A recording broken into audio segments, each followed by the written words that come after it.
Hello friends, my name is Amit. स्वागत करता हूं आपका स्मार्ट कीड़ा यूट्यूब चैनल पर। लास्ट लेक्चर में हमने डिस्कस किया स्टेटमेंट्स एंड इन्फ्रेंसेस पार्ट 2। इस पर एक लेसन 4 में भी डिस्कशन हुआ है और उस पर भी सब्सिक्वेंट क्वेश्चंस हमने डिस्कस किए थे। एंड इवन लास्ट लेक्चर में भी मैंने काफ़ी मॉडरेट लेवल के क्वेश्चंस इन्फ्रेंसेस वाले डिस्कस किए थे। लेसन 5 भी अगर आप देखो तो वहाँ पर हमने कंक्लूजन्स डिस्कस किए हुए हैं, ठीक है। और हमने उसके सब्सिक्वेंट क्वेश्चंस कॉन्सेप्ट को डेवलप करने के लिए वो भी डिस्कस किए थे और बहुत से स्टूडेंट्स की डिमांड आई थी कि इसको फिर आप कभी रिपीट करिएगा। और इसीलिए आज मैं फिर लेसन नंबर 16 जो हमारा है इसमें हम कंक्लूजन्स फिर से डिस्कस करेंगे। और जैसे हमेशा हम अंडरस्टैंड कराते हैं एक डायग्राम की मदद से पहले कॉन्सेप्ट को, तो आज आप यहाँ पर एक पंजा देख सकते हैं। ये हाथ आपको दिख रहा है, किसी का हाथ है ये। यहाँ पर एक सवाल लिखा हुआ है, Which one of the fingers in this hand is same as the conclusion in an argument? अब यहाँ पर एक सवाल ये पूछा गया है कि इन पांचों उंगलियों में से, अगर इसको इमेजिन करो, एक पैरेलल रीजनिंग है यहाँ पर, ठीक है। इसको इमेजिन करो कि मेरा आर्ग्यूमेंट है और आपको ये बताना है कि इसमें कौन सा फिंगर कंक्लूजन होगा। तो मैं इसका आंसर आपको पहले दे देता हूँ। अब जो सबसे छोटी उंगली है वो कौन सी है? वो है थंब, ठीक है। जब मैं इस हाथ को, ठीक है, मुट्ठी बनाता हूँ, ठीक है, कुछ इस तरीके से बनाता हूँ मुट्ठी, आप देख सकते हो। अगर ये अंगूठा मैं यूज़ ना करूँ और मुट्ठी बनाने की कोशिश करूँ तो क्या मुट्ठी बहुत स्ट्रांग बनेगी? नहीं। लेकिन जब मैं इसको यूज़ करता हूँ और इसका सपोर्ट लेता हूँ, इन सारी उंगलियों का सपोर्ट लेता हूँ, तो ये काफ़ी स्ट्रांग हो जाता है। यानी एक पर्टिकुलर जो आप देखोगे स्टेटमेंट, अगर सारे लोग उसको मिलके सपोर्ट करेंगे तो बनेगा हमारा आर्ग्यूमेंट। यानी ये जो थंब है ये हमारा कंक्लूजन ऑफ द आर्ग्यूमेंट होगा। और जितने भी प्रीमाइसेस होंगे वो उसको सपोर्ट करेंगे। जितने भी प्रीमाइसेस हैं मेरे आर्ग्यूमेंट में, ये चारों प्रीमाइसेस मेरे कंक्लूजन को सपोर्ट करते हुए दिखेंगे। कंक्लूजन एक होगा, यूनिक होगा, सिंगल होगा, ठीक है। आई होप ये थोड़ी सी एनालॉजी और पैरेलल रीजनिंग से आपको कंक्लूजन का फिर से कुछ आइडिया हुआ हो। यानी कि अगर मेरे पास ग्रुप ऑफ स्टेटमेंट्स दिए हैं आर्ग्यूमेंट में और मुझे ये आइडेंटिफाई करना है कि कौन सा स्टेटमेंट मेरा कंक्लूजन होगा, तो मैं ये देखूंगा कि सारे प्रीमाइसेस कौन से स्टेटमेंट को प्रूव करने की कोशिश कर रहे हैं, उसको इन्फरेंशियल क्लेम करने की कोशिश कर रहे हैं, उसको इन्फरेंशियली सपोर्ट कर रहे हैं उस बात को। और जब मैंने आपसे बेसिक लेसन भी याद होगा आपको, बेसिक नॉलेज वाले जब हम लेसन्स कर रहे थे तो वहाँ पर भी हमने ये डिस्कस किया था, जब हमें कंक्लूजन आइडेंटिफाई करना होता है आर्ग्यूमेंट में तो हम ढूंढते हैं इंडिकेटर वर्ड्स, जैसे सर्टेनली, डेफिनेटली, देयरफॉर। ये सारे वर्ड्स अगर हमें मिल गए कहीं पे तो वहाँ के आगे की जो लैंग्वेज होगी वो कंक्लूजन होगा, ठीक है।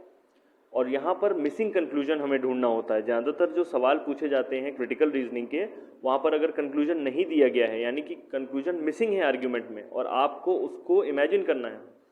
और जब मैंने कंक्लूजन आपके साथ डिस्कस किया था लेसन नंबर 5 में, तो मैंने आपको बताया था एक cheat code.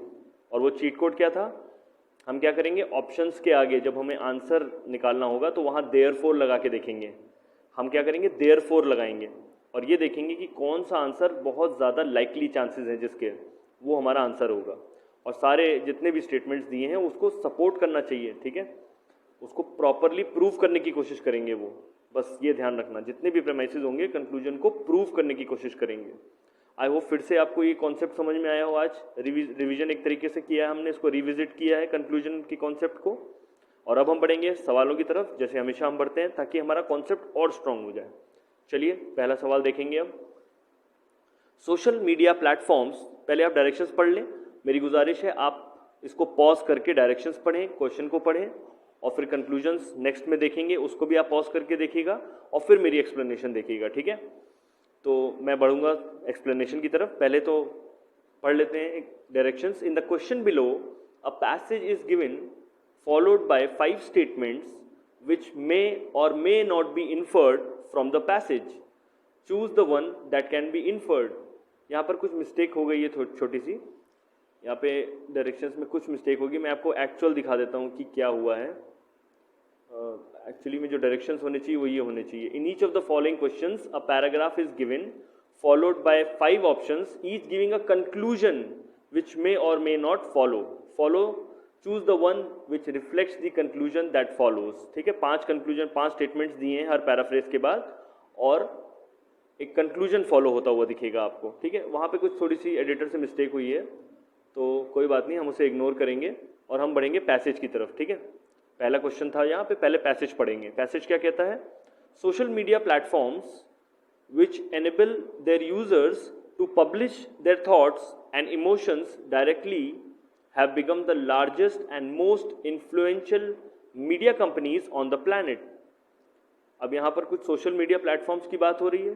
Social media platforms क्या क्या होते हैं वो तो हमें पता ही है, जैसे फेसबुक, इंस्टाग्राम। ठीक है, ये सारे सोशल मीडिया प्लेटफॉर्म्स हैं और यहाँ पे बात हो गई है लोगों के थॉट्स की, इमोशंस की। ठीक है, आप यूज़र्स जो हैं अपनी जो प्राइवेट डेटा है या इमोशंस हैं या थॉट्स हैं या पिक्चर्स वगैरह हैं या उनकी लाइफ स्टोरीज जो हैं या अचीवमेंट्स हैं वो पोस्ट करते हैं इस पे। ठीक है, now they have become the largest and most influential media companies on the planet. अब यहाँ पर बात हो रही है कि जो अगर आप पर्सनल और इवन जो प्रोफेशनल इन्फॉर्मेशन भी अगर आप डालते हो उस पर, कोई न्यूज़ भी अगर आप डालते हो तो ऑब्वियसली बात है सोशल मीडिया एक नया प्लेटफॉर्म क्रिएट हो चुका हुआ है। Now, because these companies watch everyone and everything on their platforms, they have destroyed the anonymity of reading, which is crucial to the fundamental freedom of thought। अब यहाँ पर ये बात बोली गई है सेकेंड प्रीमाइस में कि जो ये प्लेटफॉर्म्स हैं ये आपको देख रहे हैं हर समय। ये आपको ऑब्वियसली बात है, आप कुछ पब्लिश करते हो, कोई न्यूज़ पब्लिश करते हो, कोई थॉट पब्लिश करते हो तो वो तो वॉच कर रहे हैं आपको। अगर आप कोई हेट स्पीच भी डाल रहे हो तो वो भी वो आपको वॉच कर रहे हैं। अब यहाँ पर कुछ प्राइवेसी की बात की गई है, फंडामेंटल फ्रीडम ऑफ थॉट की बात की गई है कि आप कुछ भी वहाँ पे अगर देखो, अगर आप रीड कर रहे हो या पढ़ रहे हो तो इसकी एनोनिमिटी की बात की गई है कि हमारी इसमें कोई प्राइवेसी नहीं है। ठीक है, हम कुछ भी स्पीच या एक्सप्रेशन डाल रहे हैं या थॉट वहाँ पे डाल रहे हैं तो वो सब पढ़ सकते हैं उसको। ठीक है ना, चलिए देखते हैं इसमें हम क्या इन्फर कर सकते हैं या हमारा कंक्लूजन क्या होगा फाइनल। तो यहाँ से मैं क्लियर करूँगा और ऑप्शंस की तरफ बढ़ूंगा। ठीक है, तो पहला ऑप्शन यहाँ दिया है, the platform companies have succeeded in placing themselves outside the sphere of mutual social responsibility including the rights of the users. अगर मैं यहाँ पे देयरफॉर लगाऊं और अपना आर्ग्यूमेंट कंप्लीट करने की कोशिश करूं तो क्या ये आंसर काफ़ी अच्छा हमें लगेगा देखने में? चलिए देखते हैं, मैं लिखाता हूँ, मैं इसको दोबारा रीड करूंगा। Therefore the platform companies have succeeded in placing themselves outside the sphere of mutual social responsibility including the rights of the users। Obvious ही बात है, जब हमने पहला लास्ट प्रीमाइस देखा वहाँ पे क्लियर बोला गया था कि आपकी फ्रीडम ऑफ थॉट अब रह नहीं गई, क्योंकि वो तो आपको हर समय ट्रैक कर रहे हैं, वो आपको रीड कर सकते हैं। तो कोई म्यूचुअल सोशल रिस्पॉन्सिबिलिटी के स्फेयर से वो बाहर हो गए हैं, उनकी कोई कुछ रिस्पॉन्सिबिलिटीज़ हैं, आपके डाटा को लीक नहीं करना है उनको या उनको प्राइवेसी रखनी है उसमें, तो आपके राइट्स हैं कुछ जिनका हनन हो रहा है यहाँ पर। बिल्कुल काफ़ी लाइकली आंसर हो सकता है ये, काफ़ी दोनों प्रीमाइसेस इसको सपोर्ट करते हुए दिख रहे हैं, बिल्कुल दिख रहे हैं। पहला प्रीमाइस हमसे क्या कह रहा था? पहला प्रीमाइस ने हमसे ये बात बोली कि सोशल मीडिया कंपनीज आपके इमोशंस और थॉट्स को डायरेक्टली आपको रीड कर सकते हैं, हर जगह आपको ट्रैक कर सकते हैं कि आप क्या सोचते हो या आप क्या करना चाहते हो, क्या आपके एक्शंस हैं। अगर आप कोई एक्टिविस्ट हो, एनवायरमेंटलिस्ट हो तो भी वो आपको ट्रैक कर रहे हैं। अगर आप कोई पॉलिटिकल पार्टी को बिलोंग करते हो वो भी तब भी आपको ट्रैक कर रहे हैं। यानी हर जगह आपके राइट ऑफ प्राइवेसी का हनन हो रहा है, फ्रीडम ऑफ थॉट का हनन हो रहा है। तो पहला प्रीमाइस भी यही इको कर रहा था, दूसरा प्रीमाइस भी यही इको कर रहा था, और जो फाइनल हमारा आंसर आना चाहिए था वो ऑप्शन ए काफ़ी क्लोज आंसर है। चलिए ऑप्शन बी भी देखेंगे हम। ठीक है, ऑप्शन बी क्या कहता है? देयरफॉर न्यूज़पेपर्स और broadcasters who publish harmful lies face important legal consequences. क्या ऐसा कुछ मेरे दोनों प्रीमाइसेस इन्फर कर पा रहे थे? कोई लीगल कॉन्सिक्वेंसेस की बात हो रही थी, कुछ हार्मफुल लाइज की बात हो रही थी? ऐसा तो कुछ नहीं बोला गया। ब्रॉडकास्टर्स और न्यूज़पेपर वाले भी कुछ करते हैं पब्लिश, लेकिन वो लाइज होते हैं या मतलब सच होते हैं, झूठ होते हैं, इस बारे में मैं कुछ एग्जैक्ट नहीं बोल सकता। तो ये आंसर नहीं हो सकता मेरा। ठीक है, ये काफ़ी अनलाइकली आंसर होगा। ऑप्शन सी देखते हैं, social media companies work on the principle of free speech, maintaining once again that they are the moral representatives of the users they actually spy on. ऐसा तो कुछ नहीं, बल्कि ये तो कॉन्ट्ररी बात बोल दी इन्होंने, ये तो काफी कॉन्ट्ररी बात बोल दी, क्योंकि वहां पर फ्रीडम ऑफ थॉट तो हो हमारा ऑलरेडी इन्फ्रिंज हो रहा है। आप देख सकते हो freedom of right of users तो हनन हो रहा है, और ना ही वो कुछ मॉरल रिप्रेजेंटेटिव्स की बात करते हैं। मॉरलिटी की बात तो हमने नहीं करी सोशल मीडिया कंपनीज के लिए, बल्कि वहां पर तो म्यूचुअल सोशल रिस्पॉन्सिबिलिटी उनके ऊपर जो बनती है आपकी प्राइवेसी को मेंटेन करने की, वो नहीं हो रही है। हम ये देख सकते हैं प्रेमाइसेस हमें ये बता रहे थे, ये इको कर रहे थे, तो ये काफी कॉन्ट्ररी उल्टा आंसर होगा। बिल्कुल नहीं, बिल्कुल भी नहीं होगा ये हमारा आंसर।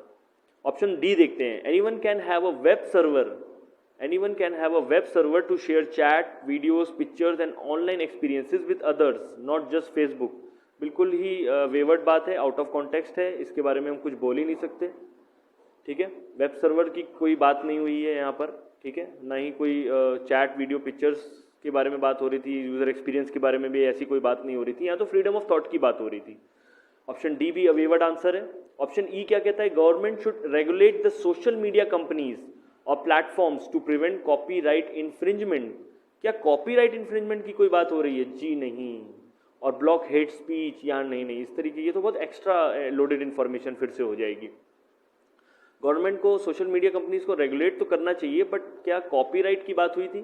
जी नहीं। हाँ, अगर आप यहाँ पर right to freedom of thought के बारे में कुछ बात करते, प्राइवेसी की बात करते, राइट टू प्राइवेसी की बात करते, और गवर्नमेंट उसके बारे में कुछ रेगुलेशन करता, तो फिर हमारा ये आंसर ठीक हो सकता था। तो इसलिए ऑप्शन बी, सी, डी, ई चारों आंसर नहीं हो सकते। ऑप्शन ए बहुत ही अच्छा लाइकली आंसर हमें शुरू में ही मिल गया था, और हमें क्या बाकी ऑप्शंस देखने चाहिए थे? बिल्कुल देखने चाहिए थे, क्या पता हमें कोई better, stronger answer, stronger conclusion मिल जाता। पर ये ऑप्शन ए तो हमें बिल्कुल क्लियर आंसर मिलता हुआ दिख रहा है। ठीक है, हमारा आर्ग्यूमेंट कंप्लीट हो जाएगा अगर हम देयरफॉर लगा दें यहाँ पर। चलिए नेक्स्ट क्वेश्चन की तरफ बढ़ेंगे, काफ़ी समय ले लिया मैंने पहले क्वेश्चन में, बढ़ते हैं आगे। नेक्स्ट, आप इसका अगर सॉल्यूशन फिर पढ़ना चाहें तो यहाँ पॉज करके पढ़ सकते हैं, और मैं बढ़ूंगा नेक्स्ट क्वेश्चन की तरफ। क्वेश्चन नंबर 2 कहता है, for long New Delhi had believed into Beijing's argument that the border issue can be compartmentalised while the two sides pursue each other's aspects of their bilateral relationship. अब यहाँ पर ये बात बोली गई है कि न्यू दिल्ली और बीजिंग जो है, इन दोनों को आपस में कुछ बायलैटरल रिलेशनशिप मेंटेन करना चाहिए, और ये जो अपना जो गैलवान वैली वाला जो प्रॉब्लम चल रहा है उसको कंपार्टमेंटलाइज कर देना चाहिए। कंपार्टमेंटलाइज करने का क्या मतलब होता है? यानी कि मिलिट्री लेवल पर उनको आपस में कुछ बात करनी है, और जब वो मिलिट्री लेवल पे आपस में वहाँ पे बात कर रहे हैं तो बायलैटरल रिलेशनशिप्स जैसे चल रहे थे, जैसे हमारे इकोनॉमिक रिलेशनशिप्स चाइना से जो चल रहे हैं वो चलते रहे। उनके कहने का मतलब ये है बीजिंग का कि हम इसको सॉर्ट आउट करते रहेंगे, मिलिट्री और हमारा जो बॉर्डर इशू है, और बाकी चीज़ों को आप वैसे चलने दीजिए जैसे हमारा चल रहा है।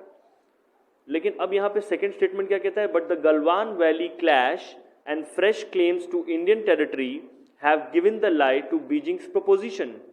अब आप देख सकते हैं कि गलवान वैली में जो अभी इंसिडेंट हुआ है, जहाँ हमारे 20 सोल्जर्स की मौत हुई और क्लैश हुआ, और वहाँ पर जो इंडियन टेरिटरी में वो जाके LAC में जाके अपने क्लेम्स कर रहे हैं, हमारे ऑब्वियसली बात है वहाँ पे कोई डिमार्केशन प्रॉपरली नहीं है, तो कोई भी कहीं भी आगे पीछे जा रहा है। तो ये जो प्रोपोजिशन है बीजिंग का कि हमें बाकी चीज़ों को चलते रहना देना चाहिए, इकोनॉमिक हमारे और बायलैटरल रिलेशनशिप्स को चलते रहना देना चाहिए, और हम अपना बॉर्डर इशू कंपार्टमेंटलाइज कर सकते हैं, मिलिट्री लेवल पे हम इसको सॉर्ट आउट कर लेंगे। बस ये बताया गया, यहाँ कोई कंक्लूजन स्टेटमेंट नहीं मिला है अभी, मिसिंग कंक्लूजन है। चलिए देखते हैं ऑप्शंस हमें क्या कहते हैं, देखते हैं हमारा कंक्लूजन कौन सा होगा, कौन सा हमारा लाइकली आंसर होगा। ठीक है, तो पहला हम देखेंगे, India is right to point out that it can't be business as usual with China when Chinese troops have killed 20 Indian soldiers in border clashes। देखते हैं ये कुछ लाइकली आंसर लग सकता है, बहुत ही क्लियर आंसर तो नहीं लग रहा है मुझे, पर चलिए ऑप्शन बी भी देखते हैं। ठीक है, यहाँ पर ऑप्शन ए में देयरफॉर जरूर लगा के देखो आप, therefore India is right to point out that it can't be business as usual. हाँ, बायलैटरल रिलेशनशिप्स की बात हो रही थी, तो बिजनेस एज यूजुअल तो नहीं हो सकता, ऑब्वियस सी बात है। जब आप हमारे सोल्जर्स को मार रहे हो, बॉर्डर क्लैशेस हो रहे हैं वहाँ पर, तो हम बिजनेस नॉर्मली कैसे कर सकते हैं? और चाइना का जो प्रपोजिशन है, हमको उसको आर्ग्यूमेंट जो उन्होंने दिया हुआ है उसको हमें ख़त्म करना है, ऑब्वियस सी बात है, हमें उसके कॉन्ट्ररी जाना है। हमारी स्ट्रेटजी उनके आर्ग्यूमेंट के ऑपोजिट होनी चाहिए, काउंटर आर्ग्यूमेंट होना चाहिए। तो काउंटर आर्ग्यूमेंट क्या होगा? India should rightly point out that business will not be as usual. बिल्कुल, हम क्यों करेंगे आपके साथ अभी बिजनेस, जब आप हमारे सोल्जर्स को मतलब उनके कहने का तात्पर्य ये है, चाइना के कहने का तात्पर्य ये है कि आप नॉर्मली अपना सब कुछ चलते रहने दीजिए और बॉर्डर पे हम आपको देख लेंगे, यही तो बात हुई। तो हम ऐसा तो बिल्कुल टॉलरेट नहीं करेंगे, ऑब्वियस सी बात है। तो हमारी क्लियर स्ट्रैटेजी होनी चाहिए। इमोशनल सेंस से भी मैं ये बोलूँगा, कोई भी देश का अगर हमें नेशनल सिक्योरिटी का इशू आएगा तो हम नॉर्मल रिलेशनशिप्स कैसे रख सकते हैं किसी कंट्री के साथ फॉर टाइम बीइंग। तो ये हमारा काफी लाइकली आंसर होगा। ऑप्शन बी देखते हैं, China has continued to encroach on significant tracts of Indian territory. Therefore China has continued to encroach on significant tracts of Indian territory. जी नहीं नहीं नहीं नहीं, बिल्कुल नहीं, ये तो कुछ अलग बात हो गई, थोड़ी सी वेवर्ड बात हो गई है। इन दोनों प्रेमाइसिस जो पिछले हमने आर्ग्यूमेंट में पढ़े हैं वो क्या इस चीज़ को प्रूव कर रहे हैं कि China has continued to encroach on significant tracts of Indian? नहीं नहीं, ये थोड़ी वेवर्ड बात हो गई, ये हम नहीं प्रूव कर सकते हैं, बिल्कुल भी नहीं। हाँ, पहले प्रेमाइस से प्रूव कर सकते थे कि बॉर्डर पे क्लैशेस हो रहे हैं और ये हमारे उसमें आ रहे हैं, लेकिन सेकंड प्रेमाइस ये चीज़ नहीं बोलता है। इवन पहले प्रेमाइस में भी बात कुछ और हो रही थी, बात ये हो रही थी कि चाइना ने ये कहा है, आर्ग्यूमेंट दिया है कि आप कंपार्टमेंटलाइज करिए बातों को। तो ये थोड़ा सा वेवर्ड आंसर होगा, बिल्कुल। ऑप्शन सी देखते हैं, New Delhi should wait for Beijing to restore status quo ante on the border and ultimately resolve border disputes with India. ये काफ़ी सजेस्टिव कोर्स ऑफ एक्शन है। क्या ये मेरा कंक्लूजन हो सकता है ऑप्शन ए की लाइट में?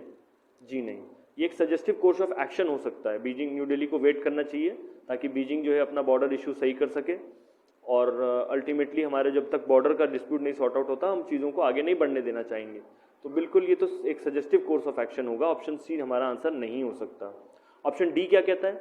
ऑप्शन डी कहता है Beijing has no particular problems with an unresolved boundary which allows it to make fresh claims as a means of pressurizing New Delhi। अब ये कह रहे हैं कि बीजिंग को कोई प्रॉब्लम नहीं है और बाउंड्री हमारी रिजॉल्व नहीं है, अनरिजॉल्व है, इसी वजह से वो अलाउ कर रहे हैं to make fresh claims as a means of pressurising New Delhi. काफ़ी कंट्रोवर्शियल आंसर होगा अगर मैं इसको चूज करता हूँ तो। चलिए देखते हैं, ऑप्शन ई भी देखते हैं, China uses its tactics to price open the Indian market. नहीं नहीं, ये भी बिल्कुल वेवर्ड होगा, इंडियन मार्केट की तो कोई बात नहीं हुई है अभी तक। While keeping its own market close to high value Indian imports. इनके कहने का मतलब ये है कि चाइना अपना इंडियन मार्केट में तो होल्ड रखता है और मार्केट इंडियन इम्पोर्ट्स पर तो बिल्कुल ध्यान नहीं देता। तो ये भी मेरा आंसर नहीं हो सकता। ऑप्शन डी भी बहुत ही कॉन्ट्रोवर्शियल होगा, Beijing has no problems with the unresolve boundary. बहुत ही वेवर्ड आंसर होगा, ये भी कुछ अजीब बात करी है इन्होंने। ठीक है, तो क्या ऑप्शन ए इन सारे लाइट में अगर हम देखें B C D E, option A एक बेटर आंसर होता हुआ दिख रहा है? बिल्कुल, ऑप्शन ए मुझे काफ़ी बेटर आंसर लग रहा है। ठीक है, अगर मैं बी सी डी ई की बात करूं तो कोई भी ऐसा ऑप्शन नहीं है जो मुझे क्लियर आंसर दिख रहा हो, तो ऑप्शन ए को मैं टिक कर सकता हूं यहाँ पर। चलिए ठीक है, देखते हैं आंसर क्या आता है हमारा। हाँ बिल्कुल सही, ऑप्शन ए हमारा क्लियर आंसर है और ये मेरा एक्सप्लेनेशन भी आप पढ़ सकते हो कि क्यों ऑप्शन ए एक बेटर आंसर है और क्यों B C D E are not the correct answers and what are they actually. यहाँ पे डी और ई को करेक्ट इन्फरेंसेस हमने बताया है। ठीक है, और ऑप्शन ए तो एकदम क्लियर आंसर हमें लग ही रहा था क्योंकि ये दोनों प्रेमाइसेस उस चीज़ को सपोर्ट कर रहे थे इन्फ्रेंशियली और हम उस पर टिक कर सकते हैं। चलिए देखते हैं next question. It is 35 years since cannabis was criminalized in India under the aegis of a US-driven war against drug crime। अब यहाँ बताया गया है कि 35 साल हो चुके हैं जब से हमने अपने जो कैनबीज ये ड्रग्स होते हैं, हार्डकोर ड्रग्स होते हैं, उनको हमने क्रिमिनलाइज कर दिया। जब से यूएस में भी उस टाइम पर ड्रग्स को क्राइम के श्रेणी में डाला गया और उन्होंने भी कुछ ऐसे स्ट्रिंजेंट लॉज बनाए जिससे ड्रग्स का वहाँ पर रोकथाम किया गया, प्रोहिबिशन किया गया। For several centuries before the Indian government acted under the influence of western agenda. मतलब इनके हिसाब से ये जो सारी चीज़ें हुई, जो 35 साल पहले हमने नारकोटिक्स से रिलेटेड जो लॉज बनाए होंगे, उनके हिसाब से ये वेस्टर्न एजेंडा था।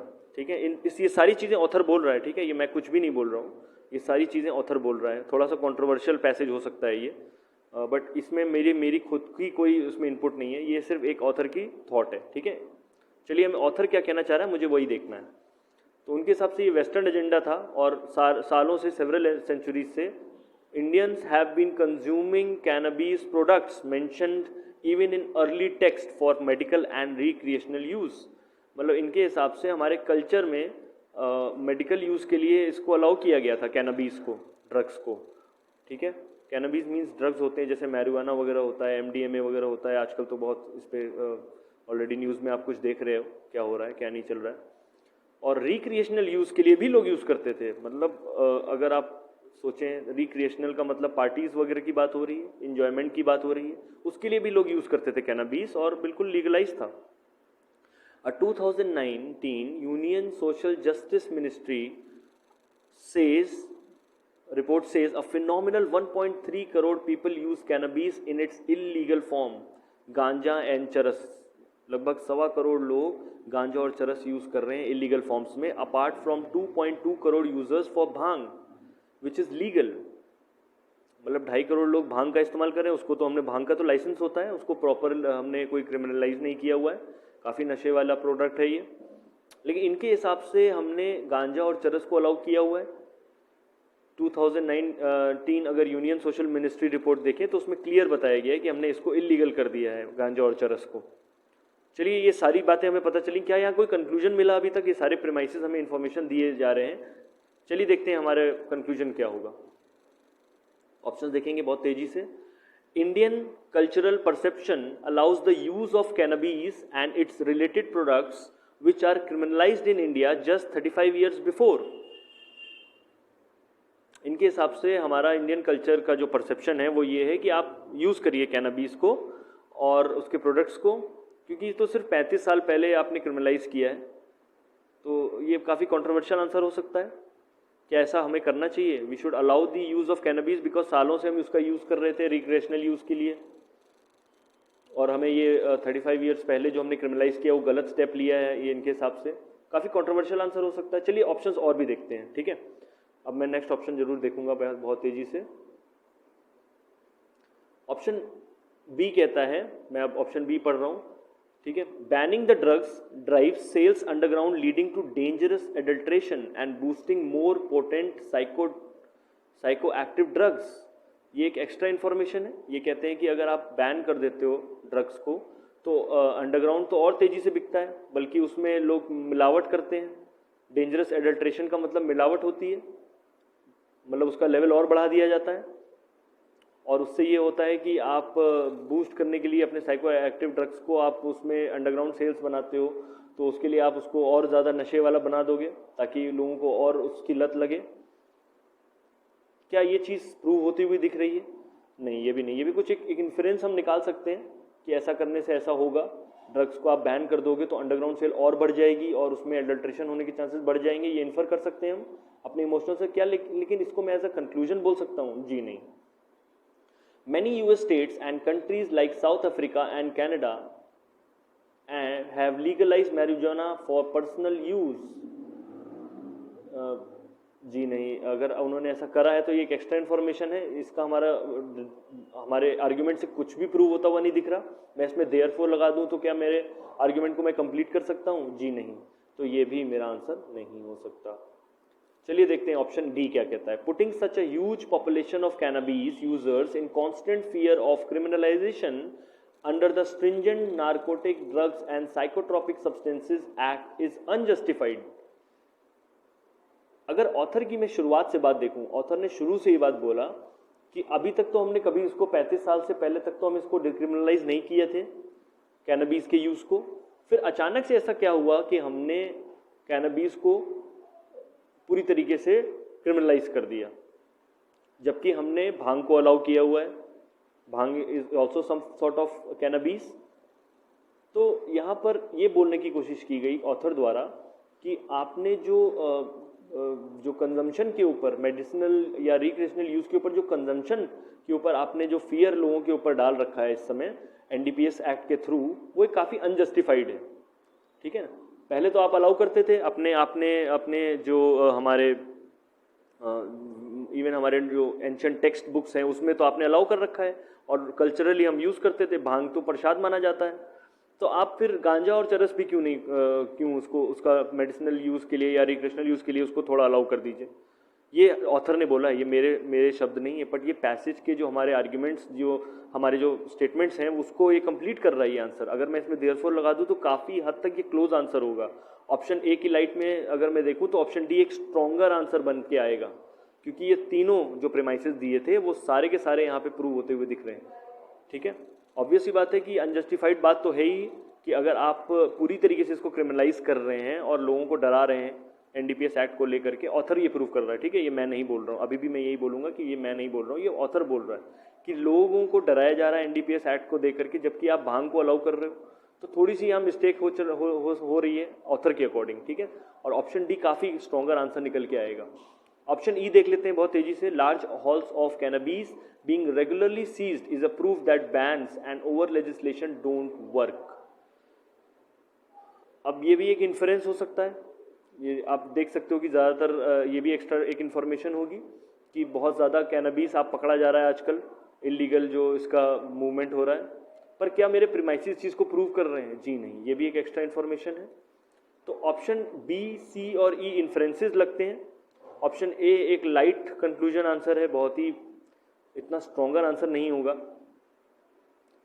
बहुत ही, क्योंकि ये तो सिर्फ इको कर दिया आपने, एक पर्टिकुलर आर्ग्यूमेंट को दोबारा पलट करके आपने बोल दिया, पर कुछ प्रूव करने की कोशिश नहीं कर रहे थे आप ऑप्शन ए में।